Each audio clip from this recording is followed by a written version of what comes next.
As Christie said on Saturday, President Trump tweeted condolences about the Ohio officers who died trying to prevent suspected domestic abuse.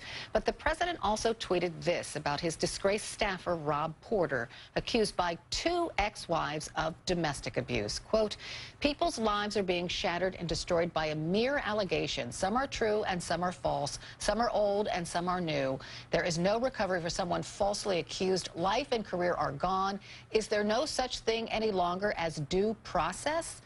But here's the disconnect. In public, President Trump still has Rob Porter's back, right? But Jonathan Swan at Axios says several sources have told him that President Trump is privately saying domestic abusers are, quote, sick puppies, and that Mr. Trump believes the accusations against his former staffer, Rob Porter.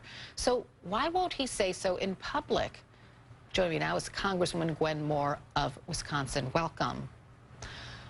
Thanks for having me, Carol. Thank you for being here. So if that is true, what Axios is reporting, that privately Mr. Trump says domestic abusers are sick puppies, yet he's standing up for Rob Porter publicly, I mean, how would you characterize that?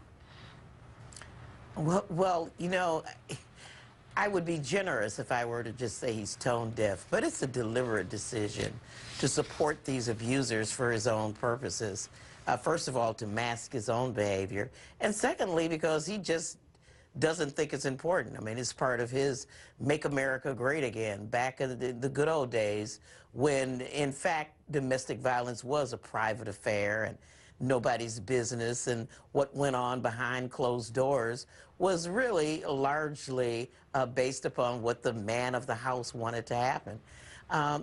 Carol, I heard the distressing wailing in the background about the beloved police officers who've lost their lives. This is a serious, serious issue. And this president isn't tone deaf. He's making a deliberate decision to tolerate, you know, domestic violence for his own purposes. Well, he seems to be sending such a confusing message, right? And, you know, on one hand, he's expressing sorrow for these police officers who were killed responding to a domestic violence call, right? And then on the other hand, he stands up for... Yeah. Go ahead. Oh, well, he's always stood up for men. I mean, it's the women who haven't gotten any empathy. I mean, what did he say about the terrified woman who was there with her 1-year-old child and witnessed the murders of these police? Nada. We have seen him time and again support abusers.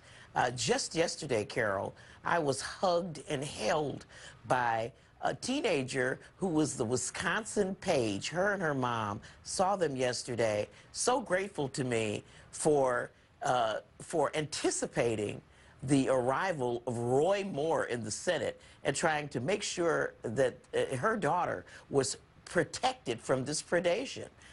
Because we have a White House and apparently a Republican Party who sees that the ends, you know, the means to their end of getting tax cuts for wealthy people goes right through any consideration for the safety and health of women.